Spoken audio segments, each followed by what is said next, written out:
morning, everyone. Hey, it's me, Steve, Cliff Anschuetz Chevrolet. Today we are talking about the 2025 Chevy Traverse radio, driver information center, the button layout. I've been wanting to do a Traverse button Google built-in radio video for quite some time, and the reality is we get so few Traverses in that when they do come in, we all have a list and they come right out. We have 8 Traverses on our lot right now. I have 1 on the showroom, an LT. I have the High Country, which we're gonna hop in here in a little bit and go over some buttons, and a couple over there on the lot. So enough of that. Let's hop inside the Traverse. Let's get going on the buttons. All right, guys, we're inside this 2025 Chevy Traverse High Country. I chose the High Country. We have, like I said, we have a couple Traverses on our lot. We have that Z71 and then these LTs. But I chose the High Country because technically the High Country should have everything on it versus some of the other LTs that might not have everything on it. I was just thinking of a couple reels maybe I'd do. I know how to program memory seats and a couple other things, but as I was sitting here, but let's just get into what we were talking about. The new Google built-in radio, the power button's right here on top. I often bump it. You can tap it just like previous generations. Once to mute it, hold it down to turn it off, and then tap it to turn it back on. Still, my favorite thing about the new radio, seems really silly, is this volume knob. I love the animation that shows up when you turn something on and off. I think it's super slick. We have those quick access menu buttons across the top. Always keep in mind those.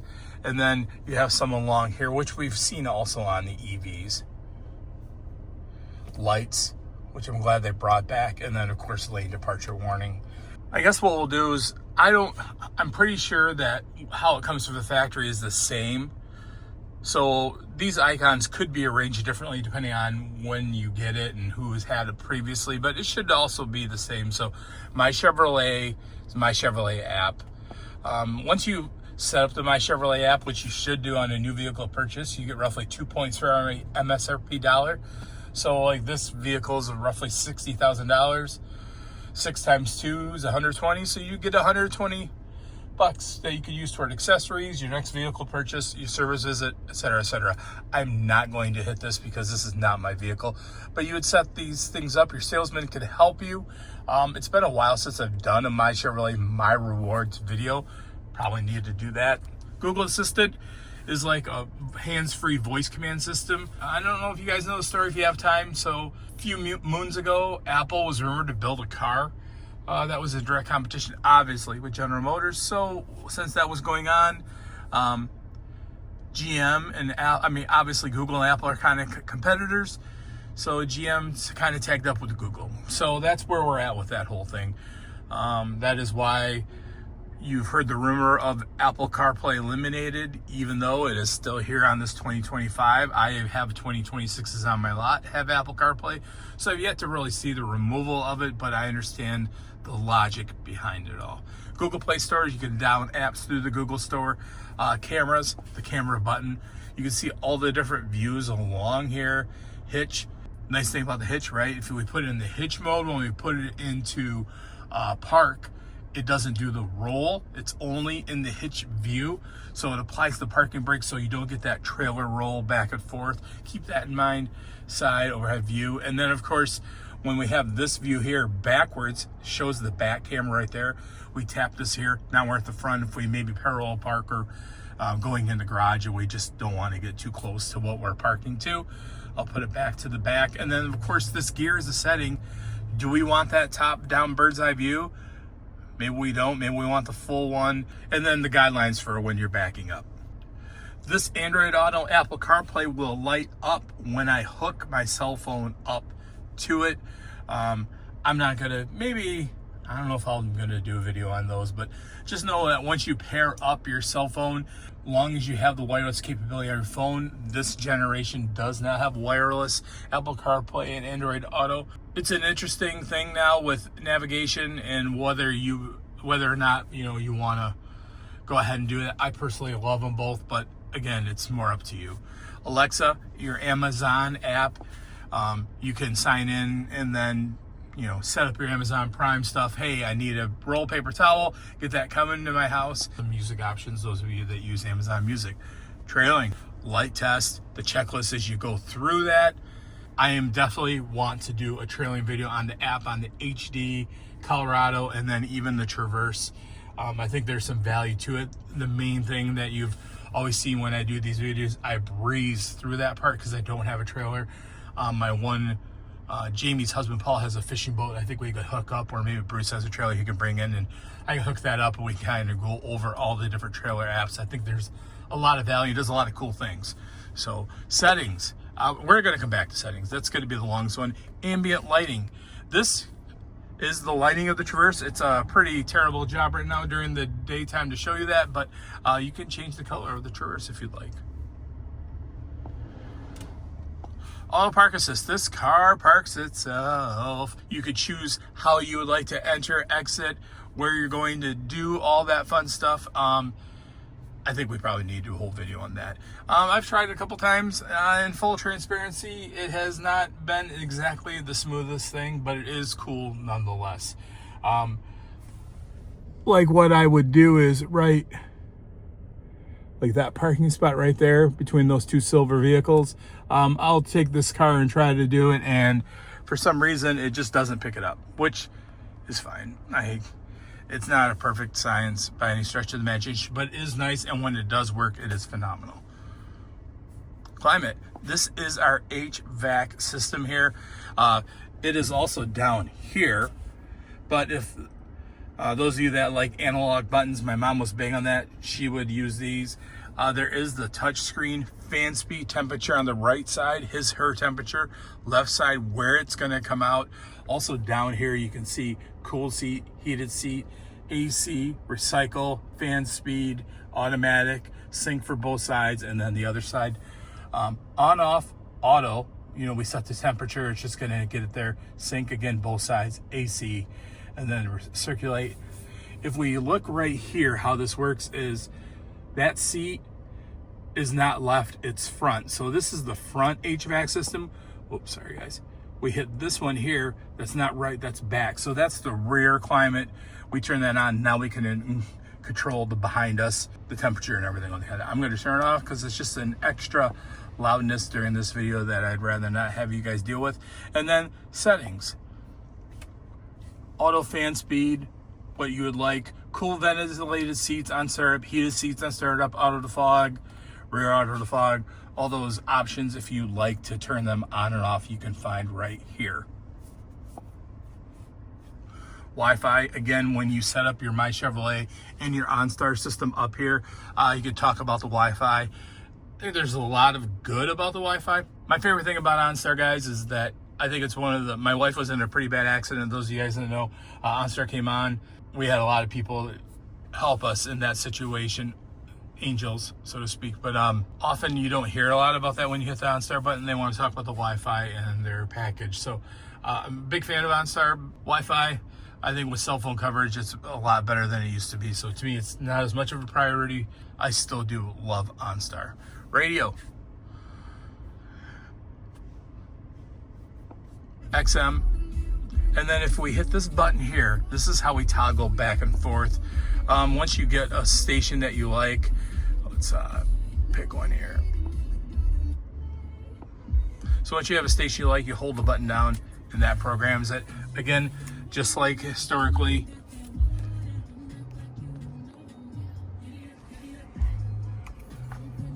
back here, volume, and then presets on the other side. Artist radio, something a little bit new for XM. You are able to pick that out. It will go through and find out that artist that you like. So I did want to go over one thing here. This is where you find your subscription stuff. This button is kind of new for the account. You'll see right here, this hamburger stack. Sorry, this is way too loud. This hamburger stack, when you hit it, it gives you genres of music. That's awesome. It's definitely a way to access it. To me, it's confusing though, because let's say, for example, I know ESPN radio is 80, if we hit the bump button, then we'll see down here is the checkerboard. Then we could hit the direct access, and then we can program it here. So it feels intuitive when we're here. Oh, I want to go here and I want to direct tune something. Oh, it's just the genres of music. It's actually right here in the bump, and then it's there. And then you can go ahead and do whatever you want, hit the go, and you're able to pull it all up. So that is kind of the in and outs of the radio, especially the XM, FM. You can access all the different things. Like if you take the time to set up your Google and you have your podcast or your Alexa, and then of course your Bluetooth there as well. Maps. So good news, those of you who have bought a 2025 are pretty pumped. Those of you who bought 24 are kind of mad, frustrated. It's very understandable. It's why I think they made the change. Starting in 2025, if you buy a new Chevrolet, you get a connected access plan. That means you have the myChevrolet app. You can unlock your car, remote start it. Also, this navigation is going to work for 8 years. Whereas before 24, you'd have to kind of keep the OnStar trial active. Very frustrating for the customers, for all of us here, and I'm glad that Chevrolet has changed that around a little bit. The maps is just like your basic Google Maps. If you actually tie in your Gmail, you're able to memorize some of your destinations that it pulls from your Google account. But you would just hit it, type in, and then it does its thing.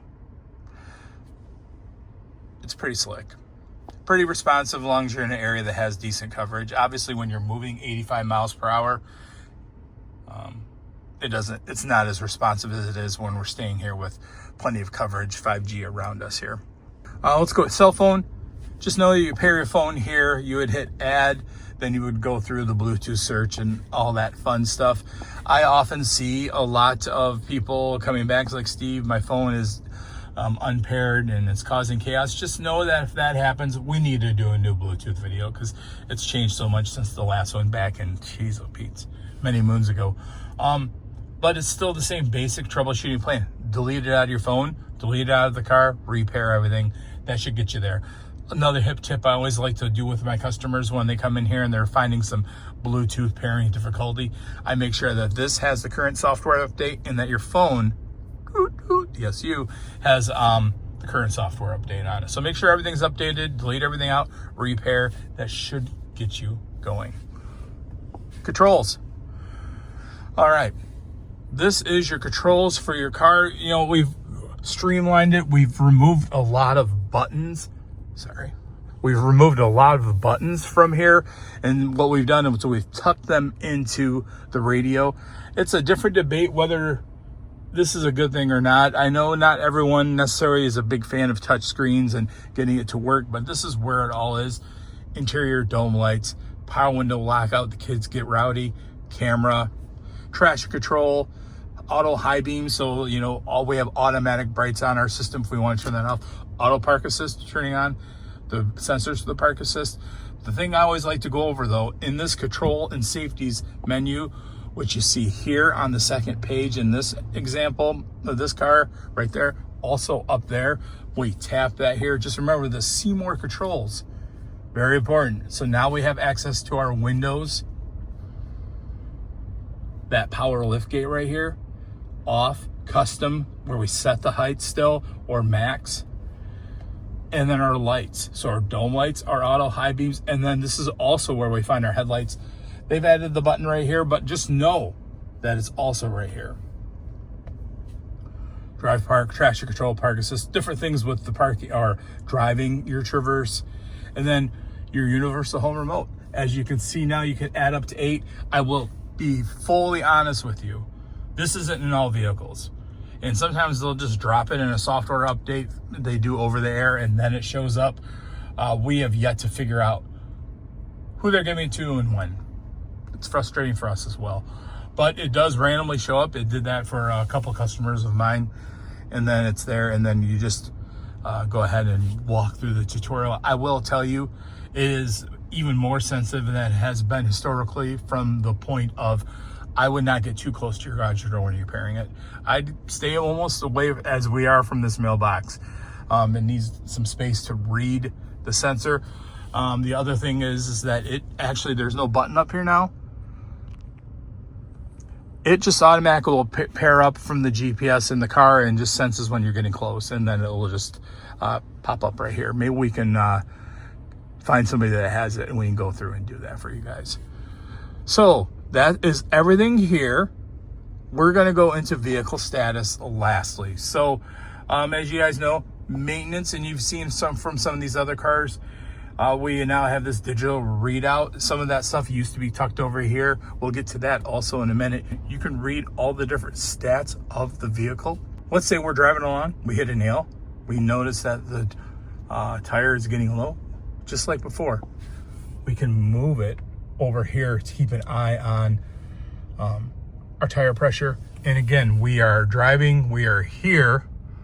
We're not keeping looking back and forth here or down here.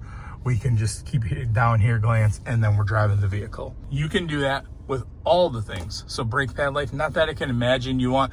Oil life though is one maybe I can see. We add that to the over to the driver display. If we're like, hey, I don't like that there anymore, I just got my oil changed, you can hit remove from display and then we'll go back. Gauges, pretty basic. And again, you can send them over to that corner spot if you want. I'm not going to go over and just be redundant about it. Trip gauge, fuel economy, that's one that I often see. Even in myself, I'll tag over there. Now, we went over that side. Just know that this 3D image of the car, you can tap them and see individual things of your Traverse. A lot of this stuff is redundant in the fact that it is in these menus, but it is a little quick access, neat way to access, hey, I wonder how that rear tire is doing, versus going in here, maintenance, tire pressure, and then going in there. So it's just a little bit of a quicker way to access it. Up to you whether you, however you want to think it's good or not. Personal preference, right? All right, so we're going to move on to the steering wheel. I don't know if we've done this a lot historically, but we're going to do it now. Answer, heated steering wheel, music, up and down for your presets here. Hang up, mute. This button here changes the pages of the Chevy Traverse. So there's a couple different ones you can go through and decide if you want to do. This is the standard one you'll find most. Cruise, on, cancel. L puts it down to low gear so if you're doing some lowering stuff where you need to lower the gear, you have that opportunity right here. And of course, this button, which you're seeing on a couple of the Traverses, depending on what package you needed to add, it's on the High Country Super Cruise. And of course, this right here now is here. It will turn green when the Super Cruise is activated. This little icon here reads our eyes. If we're dozing off, then the Super Cruise will deactivate or give you a warning to, hey, wake up. Also, it doesn't know that you're not sleeping. You could be on your phone reading it down here. If you're doing that, it will also deactivate as well. So it's just a sensor that's reading our eyes here. So this one also has the rear mirror up here. Again, personal preference. But that is kind of it, team. Drop questions below. Maybe down the road we'll go over some of these other buttons here. Is that something you guys want? I think that program one's good. I think what we will do is maybe down the road go over all the buttons on the car. Kind of like I realized I forgot settings, so let me jump back into your settings. Very similar what I tell my customers when we sit in the car. When we hit the initial settings button, this is all radio digital stuff. Accounts, voice system, updates, software reset. The main one you'll probably use is daytime. All the different options that you want within there. 24-hour automatic time zone, automatic stuff, setting the time and date. However, the one that I personally think that most people go to when they hit settings is this vehicle button. So how I word it is everything with the radio is in that initial settings. Anything with this Traverse is under the vehicle button now. So audio settings, the sound that you want, manage your radio favorites. You can, once you set them up, you can delete them if you're like, man, I don't want that on there anymore. Like maybe the grandkid got on here, right? But if they put a station that you're not excited about, that is where you would go in there and delete something. Teen driver mode. It's kind of like the babysitter mode for your car if you want. So it would just gives you an idea of what your teen is doing when you're driving. Do they anti-lock brakes fire? Is there excessive slippage in the traction control, etc., etc. Rear seat reminder. If we open the door, it turns that on and off. Some people don't mind it. Buckle to drive is something that drives a lot of people crazy. So this is where you would turn that off. Super Cruise lane change automatic. You can do that with, I guess we'd have to do a Super Cruise one, but if we turn the signal on, it would change the lane for us. Climate, air quality, fans, auto fan speed, medium. This is where you would change the speed of that. Cool ventilated seat startup, heated seat. We actually got into that earlier in the settings button of the HVAC system. Collision detective. This is where alert type. Do you want the safety seat to vibrate or just beep? For collision alert and brake. So you can turn the automatic braking on and off or just have it beep. For collision alert is right here. And then of course, 4 red lights come on and says, hey, Steve, do something, please. Intersect collision braking, how you respond when it detects a potential crash from the side. This is newer, and it has to do with the way the sensors are set up. You're going to definitely see this on Traverses that have the automatic parking. Some do not have that, so you're going to find that this section isn't here. But you can just beep or add the braking in. The braking can be pretty aggressive, but it does its job. Adaptive cruise notifying, side bicycle alert, lane change alert, park assist with braking. Same thing if you want.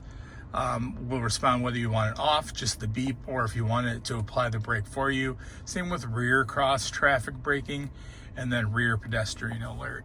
Do you want that on or off? It senses when someone's walking. It is super sensitive. I'm even in this car. If somebody comes out this door, you'll see that it actually activates. Comfort and convenience. Chime volume. This is where we set the power to fit. We talked about that earlier on a different menu. Hands-free access. So this is when it opens the power liftgate automatically if you have the key fob. Again, another, as we talked about earlier, in a couple different options, another great opportunity for a short TikTok or just a short video reel that'll kind of explain how this works. But you would just walk up to it, and if you stand there long enough, it would automatically open. You do have to stand there for a minute or a couple seconds. It's not just going to randomly do it, so don't freak out. You can choose whether the mirrors tilt when you're backing up. Oh, see right there. Here comes Matt. You see Matt right there, and how that beeped with the pedestrian alert. Remote mirror folding, you could turn that on and off from the fob. Rain sense wipers automatically sense the rain, and then auto wipe in reverse gear if you want the wipers to turn on when we're backing up. Driver attention assist, normal drowsiness. Just talked about that little icon we talked about earlier when we're looking down. Lighting, vehicle locator lights, and how long the lights stay on. Power locks, whether we want all the doors, driver door, or just turn it off. The delay, that confuses some people, so that's where you would find that. Remote lock, unlock and start. Remote lock if you want the feedback with the lights when we hit the fob. Do we want lights and horn or just the lights when it does the beep for the feedback? You can choose which doors unlock when we hit the unlock button. Remote start, do we want the cooled seats to turn on when we remote start? Same with the heated seats. Remote windows operation. passive door unlock. Choose which doors that are going to unlock when we hit the unlock button on those little dots on the outside handle. This chooses whether we want the doors to one door to unlock or all the doors unlock when we press that dot on the handle. So passive door lock is when we leave the key inside and then it beeps. Some people do not like that because if we have sleeping things and so on and so forth. But yeah, key left in the reminder, remove the key from the vehicle alert. Sitting position, driver's seat entry mode, driver's seat exit mode. That's where you would turn that off for over there. And then transport mode, you guys don't need to worry about that. Notifications for all the different apps ones that are currently on, but if we decide to turn more on or off. All the apps that we have here, and then it gives us a little data, how long we've been in and what we've used and what we haven't.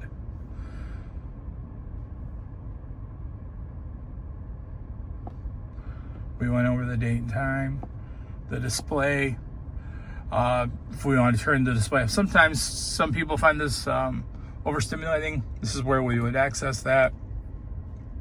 Sounds, volume levels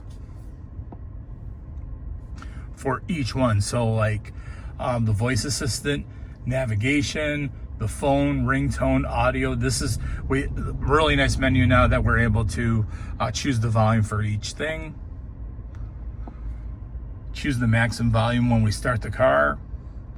Audible touch feedback, the little noises that are happening as I hit this. Where we would access the account. Right up there is where it would say, like, if you set it up and you took the time to set up your initials and so on and so forth. Privacy, permission statements, accessibility. Turn the captions on if you want them. Digital assistant from the Google stuff. We talked about this a little bit earlier. Turn on and off. System. Reset option storage. Also, since we're right here, we already went over these quick access buttons they're the same icons that we've gone all over. But just know, like, here's our guest profile up here. When we hit the notifications, right here, and it pulls it up the way we got out of that by just lifting this up there. Navigation. We're going to turn this, lets us know if we have our accessibility for navigation on time and temperature. So that is the 2025 Chevy Traverse Google built-in driver information center electronic radio setup. If you like this video, have any questions, drop them below. In full transparency, don't know everything, but I try my best, and if I don't know the answer, I'll go find it for you. I want to do a Tahoe next. We have one still on our lot. I'm hoping to get to that this week. And then also, I'd like to start a new series of changes to the 2026 lineup. I know before I would wait for the model to come in and then go over everything, but actually, they give us a website we're able to access and go over what they're deleting off 25, what's going to be in 26.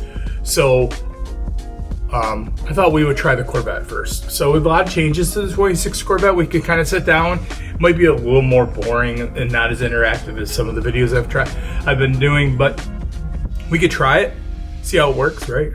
And if you guys like it, and if it does well, we'll keep doing it. If not, then we'll just stick with what we've done over the past 5 years. That's all I got for now. If you guys like to see anything else radio-wise, drop them in the comments below. We'll get to them for you. Appreciate you tuning in. See you on the next one.